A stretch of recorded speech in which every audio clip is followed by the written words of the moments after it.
मोहन जी दिवानसी के पास जाते उससे पहले ही अबीर खतरनाक आवाज में कहता है, उससे कुछ कहने से पहले अपने दिमाग में डाल लो वो लड़की मिसेस दिवानसी अबीर सिंह ओबरॉय है। ये जान कि ये छोटी सी लड़की मुंबई की किंग की बीवी है। वहां खड़े हर पर्सन के मुंह खुले के खुले रह गए। मोहन जी भी तुरंत अपने कदम पीछे ले लिए। अब वो समझ चुके थे दिवानसी कोई आम लड़की नहीं है। उनकी एक गलती की वजह से वो अपनी जान से हाथ धो सकते थे। वहीं दीवानसी का तो कुछ अलग ही हाल था। अबीर का उसे अपनी वाइफ कहना, ये बात सुनकर तो दीवानसी के पेट में तितलियां उड़ रही थी। ये एहसास उसके लिए बिल्कुल नया था। इतनी देर से शांत खड़ा रियांस कहता है, आप पूछ रहे थे ना मैं इसका ध्यान किस रिश्ते से रखूंगा, तो मैं आपको उसका जवाब देता हूँ। जरूरी रही कि हर लड़का लड़की में सिर्फ एक ही रिश्ता हो।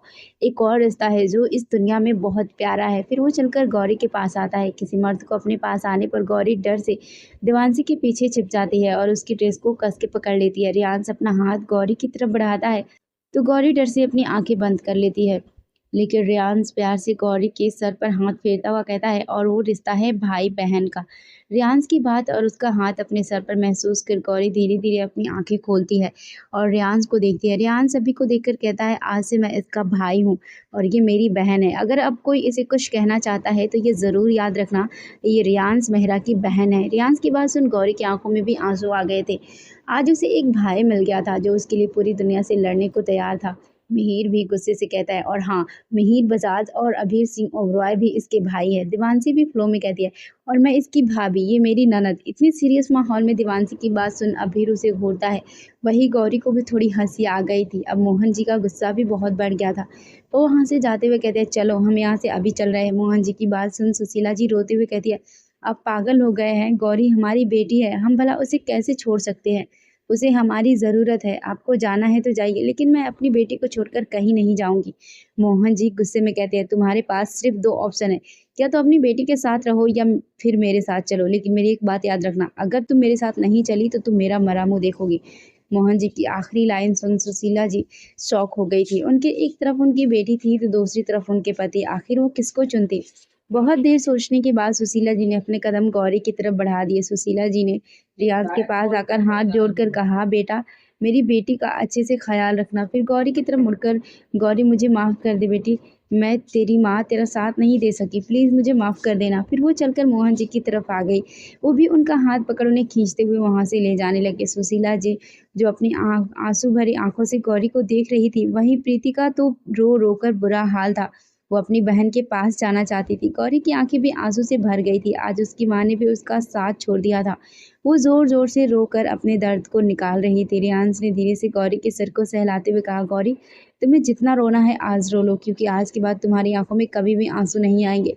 ये तुम्हारे भाई का वादा है। गौरी रियांश के गले लगाकर और ज़ोर-ज़ोर से रोने लगी। उसने रोते हुए कहा, ज़िंदगी कितनी अजीब है, अपनों ने साथ छोड़ दिया लेकिन एक अजनबी ने भाई बनकर हाथ पकड़ लिया। बहुत देर रोने के बाद गौरी शांत हो गई। रियांश ने आराम से कहा, गौरी मैं तुम्हारे लिए कपड़े भिजवाता हूँ, नर्स तुम्हारी मदद कर देंगी, तुम तैयार हो जाओ, अब तुम अपने नए घर जाने वाली हो। गौरी ने अपने गालों पर आए आंसू अपने हाथों से पोंछते हुए कहा, ठीक है भाई। गौरी के मुंह से भाई सुनकर रियांश के चेहरे पर एक बहुत बड़ी स्माइल आ गई। उसने मिहिर और अबीर को देखते हुए कहा, देखा तुम दोनों ने, अब मेरे पास भी एक प्यारी-सी बहन है। मिहिर अपना मुँह बनाते हुए बोला, मालूम है, लेकिन भूल मत ये हम दोनों की भी बहन है। मिहिर एक स्माइल के साथ गौरी को बाय करके वहाँ से निकल जाता है। अबीर भी दीवानसी को चलने का इशारा करता है। दीवानसी भी गौरी को अपना ध्यान रखने का बोल वहाँ से चली जाती है। सभी के जाने के बाद रियांश भी गौरी के सर पर हाथ फिर उसे अपना ध्यान रखने और कोई प्रॉब्लम हो तो उसे बुलाने को कहकर चला जाता है। सभी के जाने के बाद गौरी रूम में अकेली थी। वो आज जो हुआ उसके बारे में सोच रही थी, उसके अपने परिवार का, समाज के डर से उसे छोड़ना, लेकिन फिर एक अनजान जिसने उसे बचाया था, उसे अपनी बहन बनाना, सभी की उसके लिए इतनी केयर करना, उसके साथ इतना सब कुछ हुआ कि वो इसे समझ ही नहीं पा रही थी। गौरी के रूम से बाहर जाने के बाद अभीर देवांशी को लेकर वापस उसके वार्ड में आता है। वो देवांशी को बेड पर बिठाकर किसी को मैसेज करता है। थोड़ी देर बाद दरवाजे पर नॉक होता है और एक गार्ड पैकेट लाता है। दीवानसी जब उस पैकेट को खोलकर देखती है तो उसके अंदर दीवानसी के लिए एक ड्रेस और ज़रूरी सामान थी। दीवानसी तो उन्हीं को देख रही थी। उसके अंदर एक बहुत प्यारी रेड कलर की प्रिंटेड फ्रॉक ड्रेस थी। अभी दीवानसी के सामने चुटकी बजाते हुए कहता है, अब उसे ही घूरती रहोगी या चेंज भी करोगी या फिर मैं तुम्हारी मदद करूँ। कहने के साथ अबीर ने दीवानजी को उसकी कमर से पकड़ अपने करीब कर लिया। अबीर के इस सडन एक्शन से तो दीवानजी की हालत ही ख़राब हो गई। दीवानजी अबीर के सीने पर हाथ रखते हुए कहती है, ये आप क्या कर रहे हैं, छोड़िए हमें, हम ये काम अपने आप कर सकते हैं। लेकिन अबीर ने दीवानजी को नहीं छोड़ा। वो पूरी तरह से देवांशी को परेशान करने के मूड में था। अभीर देवांशी के सूट के अंदर अपना हाथ डाल उसकी कमर को सहलाते हुए कहता है, अगर मैं तुम्हें ना छोड़ूँ तो तुम क्या करोगी? अभीर के इस तरह सहलाने से देवांशी को बहुत अजीब महसूस हो रहा था। उसकी पूरी बॉडी काँप रही थी। साथ ही उसे अपने पेट में गुदगुदी भी हो रही थी। वहीं अभीर, जिसका हाथ देवांशी की मखमल जैसी कमर को सहला रहा था, वो अपने मन में देवांशी की तारीफ करे बना नहीं रह पाया। इसकी स्किन कितनी सॉफ्ट है, बिल्कुल किसी बच्चे की तरह। मन करता है इसे हमेशा ही छूता रहूं। जब अभीर बहुत देर तक नहीं माना तो देवांशी अपनी रोनी सी सूरत बनाकर कहने लगी, अब प्लीज ये करना बंद कीजिए, हमें बहुत अजीब लग रहा है। साथ ही देवांशी अपने होठों को बाइट कर रही थी। अभीर तो देवांशी की इस एक्शन से पागल हो रहा था। देवांशी का वो सुंदर चेहरा और उस पर वो शर्म देवांशी को और सुंदर बना रहा था, जो अभीर को पागल करने के लिए काफी था। अभीर जल्दी से देवांशी को छोड़ रूम से बाहर जाते हुए कहा, तुम जल्दी से तैयार हो जाओ, मैं एक नर्स को तुम्हारी मदद के लिए भेज देता हूँ। कहकर वो वहां से बाहर निकल गया। अभीर बाहर आकर गहरी गहरी सांस लेते हुए अपने अंदर उमड़ रहे जज्बात को शांत करने लगा। अगर वो थोड़ी देर और वहां रुकता तो वो बहुत आगे बढ़ जाता और देवांशी की तबीयत अभी खराब थी। ये उसके लिए अच्छा नहीं था। कुछ समय बाद देवांशी वो रेड ड्रेस पहनकर गले में मंगलसूत्र, मांग में सिंदूर, चेहरे पर हल्का मेकअप, आंखों में काजल, होठों पर लिपस्टिक, माथे पर बिंदी लगाए तैयार हुई थी। अभी तो देवांशी से अपने नजरें ही नहीं हटा पा रहा था। वो लगी इतनी प्यारी रही थी। देवांशी भी अबीर को देख रही थी, इस उम्मीद में कि वो उसकी तारीफ करेगा, लेकिन अबीर बिना कुछ बोले देवांशी का हाथ पकड़ उसे हॉस्पिटल से बाहर ले आया। बाहर पहले से ही उनकी गाड़ियां और बॉडीगार्ड खड़े थे। कुछ ही पल में रियांश भी गौरी को लेकर आ गया। गौरी ने भी इस समय एक बहुत सुंदर फ्रॉक सूट पहना हुआ था, जिसमें वो बहुत प्यारी लग रही थी।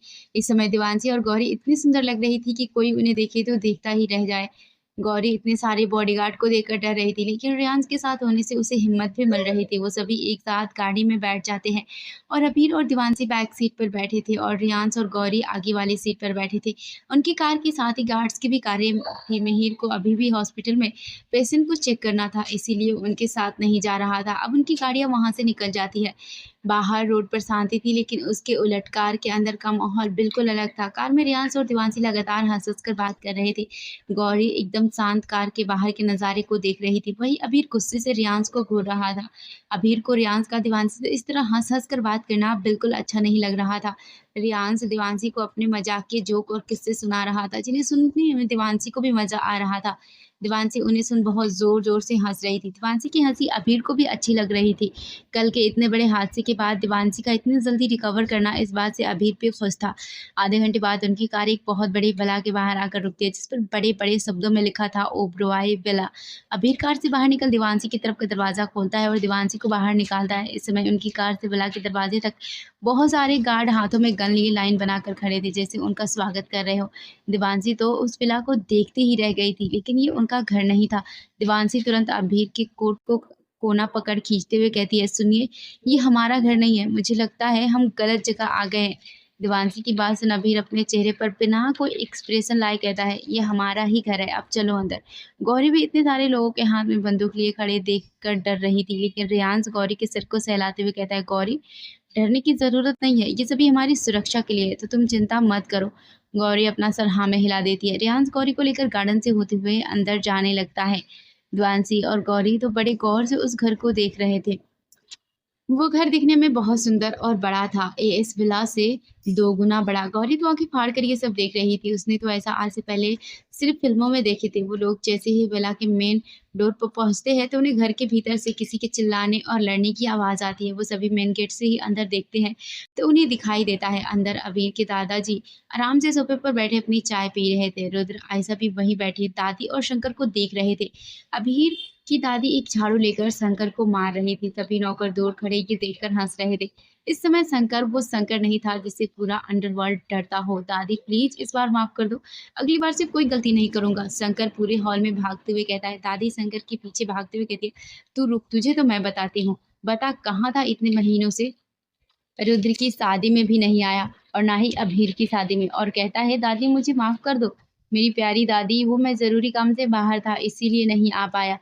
शंकर अपने आप को झाड़ू से बचाते हुए कहता है, जरूरी काम तो इस बुढ़िया को पागल नहीं बना सकता। मुझे अच्छे से मालूम है तो जरूर लड़कियों के साथ अय्यासियां कर रहा होगा।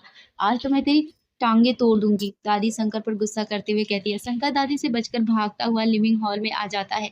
वो सोफे के पीछे छिपता हुआ कहता है, दादाजी क्या कर रहे हो? प्लीज़ मुझे दादी से बचाओ। लेकिन दादाजी तो शंकर को पूरी तरह से इग्नोर कर देते हैं। दादी शंकर को डाँटते हुए कहती है, तुम मुझसे बात क्यों नहीं करता? विजय के पिताजी से क्या कर रहा है? आज मैं तुझे नहीं छोड़ने वाली हूँ। तू दिन-ब-दिन और बिगड़ता जा रहा है। आज मैं तेरा मार-मार कर भर्ता बना दूँगी।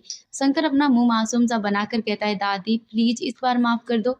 अगली बार से कोई गलती नहीं करूँगा। लेकिन तभी एक चप्पल उड़ता हुआ जाकर उसे लगता है, वो चप्पल किसी और ने नहीं दादी ने मारी थी। रुद्र और आयशा दादी को अंगूठा दिखाते हुए कहते हैं, एकदम ग्रेट शॉट दादी। दादी भी मुस्कुराते हुए कहती है, आखिर दादी किसकी हूँ? ये हमारी दादी है। रुद्र और आयशा अभी भी दादी की तारीफ ही कर रहे थे, तभी उन्हें किसी की ज़ोर-ज़ोर से हँसने की आवाज़ आती है। वो सभी अपना सर दरवाजे की तरफ घुमाते हैं, तो इस समय दरवाजे पर खड़ी गौरी शंकर को चप्पल पड़ने पर बहुत ज़ोर-ज़ोर से हँस रही थी। रियांश भी बड़ी हैरानी से गौरी को देख रहा था। कल से लेकर आज वो इतना खुलकर हँस रही थी। तभी तक हर किसी का ध्यान गौरी पर आ गया था। अपने ऊपर सभी की नज़रें देख गौरी डरकर रियांश के पीछे छिप जाती है और रियांश के हाथ को कसकर पकड़ लेती है। रियांश गौरी का सर सहलाते हुए उसे ना डरने को कहता है। अब अबीर देवांशी का हाथ पकड़ उसे घर के अंदर ले जाने लगता है। तभी अबीर के कानों में दादी की आवाज़ आती है, वहीं रुक जाओ। अबीर की दादी के रुकने का बोलने पर देवांशी डरकर दादी को देखने लगती है। दादी के इस तरह रोकने से देवांशी को डर लग रहा था। अभी जो उसने थोड़ी देर पहले दादी का रूप देखा था, उसके बाद उसका डरना लाज़मी था। दादी चलकर देवांशी के पास आती है। देवांशी और गौरी तो डर कर अबीर और रेयांश के पीछे छिप गए थे। दादी आकर देवांशी के सामने खड़ी हो जाती है। थोड़ी देर देवांशी को देखने के बाद दादी एक स्माइल के साथ देवांशी के सर पर हाथ फेरती है। बहू पहली बार घर आई है, पहले गृह प्रवेश की रस्म होगी, उसके बाद ही तुम घर में एंटर कर सकते हो। फिर वो एक सर्वेंट को पूजा की थाली और चावल का कलश और आधा की थाल लाने को कहती है। रियांश गौरी को लेकर घर के अंदर आ चुका था। थोड़ी देर बाद एक ओल्ड सर्वेंट पूजा की थाल और चावल का कलश लेकर आती है। थाली को दादी को देते हुए कलश नीचे रख देती है। दादी अबीर और दिवांशी की आरती करती है। फिर दिवांशी को कलश दाएं पैर से गिराकर थाल में पाँव रखकर भीतर आने को कहती है। दिवांशी भी दादी के कहे अनुसार गृह प्रवेश करती है। दिवांशी के पीछे जब अबीर घर में एंटर करता है तो दादी अबीर को घूरते हुए कहती है, तुझे मैंने अंदर आने को कब कहा? अबीर दादी को घूरते हुए कहता है, दादी अब ये क्या मजाक है? दादी अबीर को घूरते हुए कहता है, अब मैंने तुझे कहा था शादी के बाद बहू को घर लेकर आ, तब तो तू आया नहीं, अब क्यों आया है? चला जा यहाँ से। अबीर अपने एक्सप्रेशनलेस चेहरे के साथ कहता है, अब ले आया हूँ आपकी बहू को, रखिए अपने पास। कहते हुए अबीर दादी की साइड से निकलकर अंदर चला जाता है। इस बीच हॉल में खड़ा शंकर पूरे समय गौरी को घूर रहा था। वो अपने मन में कहता है, इस लड़की की हिम्मत कैसी हुई मुझ पर हंसने की? इसे तो मैं छोड़ूंगा नहीं। लेकिन ये मुझे इतनी जानी पहचानी क्यों लग रही है? क्या मैंने इसे पहले भी कहीं देखा है? फिर रियांश के उस हाथ को देखकर जिसे गौरी ने टाइटली पकड़ा हुआ था, और इसने ये रियांश के हाथों को क्यों पकड़ रखा है? क्या ये रियांश की गर्लफ्रेंड है? शंकर इसी तरह की बहुत सारी बातें सोच रहा था। अभी आकर सीधा सोफे पर दादाजी के सामने बैठ जाता है। लेकिन देवांशी अभी भी खड़ी हुई थी। दादी आकर देवांशी के सर को सहलाते हुए कहती, मेरी बच्ची तू कैसी है? कहीं इसने तुझे परेशान तो नहीं किया? अगर किया है तो मुझे बता, मैं इसे अच्छा सबक सिखाऊंगी। दादी की बात सुनकर देवांशी अपना सर नामे हिलाने लगती है। दादी अबीर की तरफ पॉइंट करते हुए कहती है, तुझे इसकी बचाव करने की जरूरत नहीं है, तू मुझे बता सकती है। देवांशी कहती है, नहीं दादी ऐसा कुछ नहीं है, ये मुझे बिल्कुल परेशान नहीं करते हैं। कहते हुए देवांशी अपनी चोर नजरों से सोफे पर बैठे अबीर को देख रही थी। उसे ऐसा करते हुए दादी भी अच्छे से देख सकती थी। थोड़ी देर बाद देवांशी और बाकी सभी सोफे पर बैठे थे। दादी अब जाकर वहां पर बैठी गौरी को देखती है। उन्होंने उसे आते ही देख लिया था, लेकिन उन्होंने पहले देवांशी पर ध्यान दिया था। ये कौन है? दादी गौरी उन्होंने पहले देवांशी पर ध्यान दिया था। ये कौन है? दादी गौरी को घूरते हुए कहती है। रेयांशी की स्माइल के साथ गौरी को पॉइंट करते हुए कहता है, दादी ये मेरी छोटी बहन है गौरी।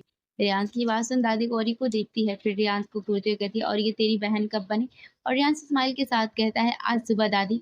दादी गौरी को अपने पास आने का इशारा करती है, तो गौरी रियांश को देखती है। रियांश गौरी को जाने का इशारा करता है। गौरी डरते हुए चलकर दादी के पास आती है। दादी गौरी का हाथ पकड़ उसे अपने पास बिठाकर कहती है, बेटा तुम्हारा नाम क्या है? गौरी को दादी से डर लग रहा था, क्योंकि वो जिस तरह शंकर को मार रही थी उसका डरना लाजमी था। गौरी डरते हुए कहती है, गौरी दादी। दादी एक स्माइल के साथ गौरी के सर पर हाथ फेरते हुए कहती है, बहुत प्यारा नाम है, तुम्हारे ऊपर सूट भी करता है। फिर रेयांश को देख, वैसे मैं तुझे भी मारने वाली थी, पर तू मेरे लिए इतनी प्यारी पोती लाया है तो चल तुझे माफ किया। गौरी दादी को देख पूछती है, क्या आप भाई को भी मारेंगी? दादी हंसते हुए कहती है, हाँ पहले मारने वाली थी लेकिन अब नहीं। फिर वो गौरी का इंट्रोडक्शन सभी से कराती है। आखिर में दादाजी की तरफ हाथ करते हुए बताती है, और ये है तुम्हारे तुम्हारे खड़ूस दादाजी। दादी की बात सुन गौरी के चेहरे पर स्माइल आ जाती है। दादी अपना सर चारों तरफ घुमाकर शंकर को देखती है, लेकिन उन्हें शंकर वहां नहीं दिखता। अच्छा, तुम थक गई होगी तो जाकर आराम कर लो, मैं शाम तक तुम्हारा कमरा तैयार करवा दूंगी। फिर वो एक सर्वेंट को बुलाकर उसे गौरी को गेस्ट रूम में ले जाने को कहकर गौरी को उसके साथ भेज देती है। थोड़ी देर बाद रियांश ने दादी को गौरी के बारे में सब कुछ बता दिया था, जिसे सुन दादी उदास होते हुए कहती है, इतनी छोटी सी उम्र में उस बच्चे के साथ कितना खुश हो गया, मुझे तो सोचकर ही उसके लिए बुरा लग रहा है। फिर दादी अपने चेहरे पर गुस्सा लाते हुए कहती है, और लोग कितने जालिम होंगे जिन्होंने इस बच्चे के साथ ऐसा किया है, और इसके बाप को शर्म नहीं आई बच्चे को अकेला छोड़ते हुए। अगर वो मिल गया तो मैं उसकी टांगे तोड़ दूंगी। दादी को इतना गुस्सा करता देख रुद्र उन्हें शांत करते हुए कहता है, दादी आपको गुस्सा करने की जरूरत नहीं है, वरना आपका बीपी बढ़ जाएगा, और उन्हें उनके किए की सजा मिल चुकी है। दादी रुद्र को घूरते हुए कहती है, तुझे क्या लगता है मैं बूढ़ी हो चुकी हूँ? रुद्र हंसते हुए कहता है, नहीं नहीं दादी, आप तो आज भी जवान हो। अभी सभी के बीच में से देवांशी को लेकर खड़े होकर जाने लगता है। अभीर के इस तरह जाने पर दादाजी पहली बार अपनी भारी आवाज में बोलते हैं, तुम कहाँ जा रहे हो? अभीर दादाजी को देखते हुए कहता है, अपने रूम में, कहकर वो बिना कुछ सुने वहां से थर्ड फ्लोर पर बने अपने रूम की तरफ चला जाता है। अभीर के इस तरह जाने पर दादाजी गुस्से में कहते हैं, ये लड़का हमेशा अपने मन की करता है। दादाजी को इस तरह गुस्सा होने पर दादी उन्हें शांत करते हुए कहती है, विजय के पिताजी, आप क्यों इतना गुस्सा कर रहे हो? आप तो उसे जानते हो ना। फिर वो रियांश, रुद्र और आयशा को भी आराम करने का बोल दादाजी को लेकर फर्स्ट फ्लोर पर बने अपने रूम में चली जाती है। गौरी को सर्वेंट गेस्ट रूम में छोड़कर जा चुकी थी। गौरी इस समय पूरे रूम को बड़े गौर से देख रही थी। गौरी अपने मन में कहती है, ये रूम तो कितना बड़ा है, इसमें तो हमारा पूरा घर आ जाएगा। साथ ही गौरी को अपनी फैमिली की भी याद आती है। साथ ही उसे याद आता है कि किस तरह उसकी फैमिली ने उसे छोड़ दिया था। वापस वो सब याद कर गौरी का मन उदास हो गया था। गौरी अभी अपनी फैमिली के बारे में सोच रही थी, तभी कोई उसके दरवाजे पर नॉक करता है। गौरी को लगता है कोई सर्वेंट होगी, तो वह जाकर दरवाजा ओपन करती है, लेकिन इस समय दरवाजे पर शंकर खड़ा था। शंकर जल्दी से गौरी को धक्का देकर रूम में एंटर कर डोर को लॉक कर देता है। शंकर के इस तरह एंटर करने पर गौरी बहुत डर जाती है। वो डर कर भागने की कोशिश करती है, लेकिन शंकर गौरी को पकड़कर दीवार से लगा देता है। इस समय गौरी दीवार और शंकर के बीच में थी। गौरी की तो डर कर हालत खराब हो रही थी। उसे वापस अपने साथ पास्ट में जो हुआ वो याद आ रहा था। गौरी वापस से पैनिक करने लगी थी, लेकिन गौरी को पैनिक अटैक आता उससे पहले ही गौरी अपने हाथों पर शंकर की पकड़ और उसकी बातों को सुन अपनी सेंस में आ जाती है। शंकर गौरी को घूरते हुए कहता है, तुम मुझ पर हंस रही थी ना? तुम्हारी इतनी हिम्मत, तुम मुझ पर हंसोगी? शंकर गुस्सा करते हुए कहता है। शंकर का गुस्सा गौरी को कपाने के लिए मजबूर कर रहा था। गौरी डर से कहती है, मुझे छोड़िए। शंकर गौरी को घूरते हुए पूछता है, किसके कहने पर यहाँ आई हो? शंकर का सवाल सुन गौरी उसे अपनी डरी हुई नजरों से देखते हुए कहती है, वो मुझे रियांश भाई लेकर आए हैं, मैं सच कह रही हूँ। शंकर गौरी के चमड़े पर अपनी पकड़ कसते हुए कहता है, मुझसे झूठ बोलने की कोशिश भी मत करना, वरना मुझसे बुरा तुम्हारे लिए कोई भी नहीं होगा। गौरी अपने सर को नामे हिलाते हुए कहती है, नहीं नहीं, मैं झूठ नहीं बोल रही हूँ, प्लीज हमें जाने दो, हमें दर्द हो रहा है। आप कहेंगे तो हम ये जगह छोड़कर भी चले जाएंगे। शंकर गौरी को घूरते हुए कहता है, जाना तो तुम्हें पड़ेगा, लेकिन तब तक मेरी नजरें तुम पर ही रहेगी, तो मेरे परिवार को चोट पहुंचाने की कोशिश मत करना। गौरी को इस समय शंकर की बातों से बहुत डर लग रहा था। उसका शरीर हल्का हल्का कांप रहा था। गौरी डर से अपनी आंखें बंद कर अपना सर हाँ में हिला देती है। थोड़ी देर बाद गौरी को महसूस होता है कि शंकर जा चुका है। वो जल्दी से रूम का दरवाजा लॉक कर दरवाजे से ही टिक कर रोने लगती है। गौरी को इस समय अपनी ही किस्मत पर रोना आ रहा था। अबीर दीवानसी को सीधा अपने रूम में लाता है। अबीर का ये कमरा उसकी एस मेंशन वाले कमरे की ही तरह था। दीवानसी अबीर को घूरते हुए कहती है, आप मुझे क्यों लेकर आए? नीचे कितना मजा आ रहा था। अबीर देवांशी को घूरते हुए कहता है, तुम्हारी तबीयत अभी पूरी तरह से ठीक नहीं हुई है, तो तुम्हें रेस्ट करना चाहिए, और वैसे भी हम अभी बहुत दिनों तक यहाँ ही रहने वाले हैं।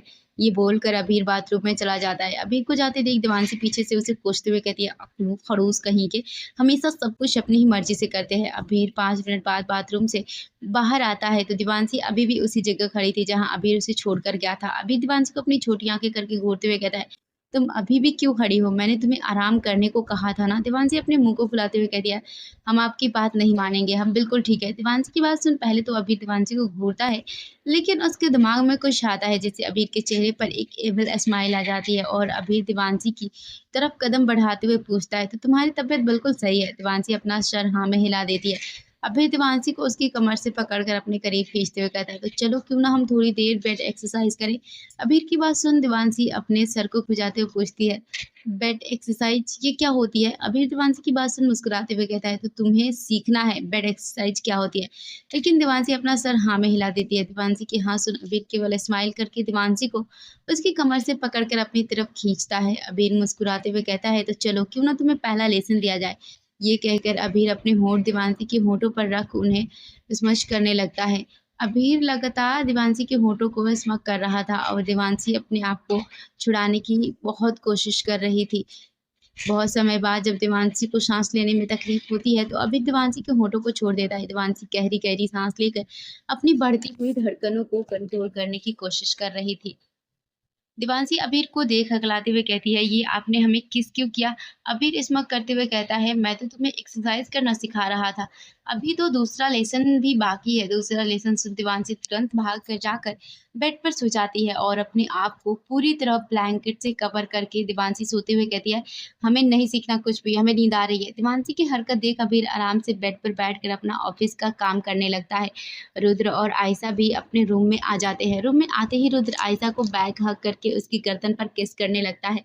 रुद्र के इस तरह किस करने से आयशा को गुदगुदी हो रही थी। आयशा रुद्र को अपने से दूर कर कहती है, रुद्र ये क्या है?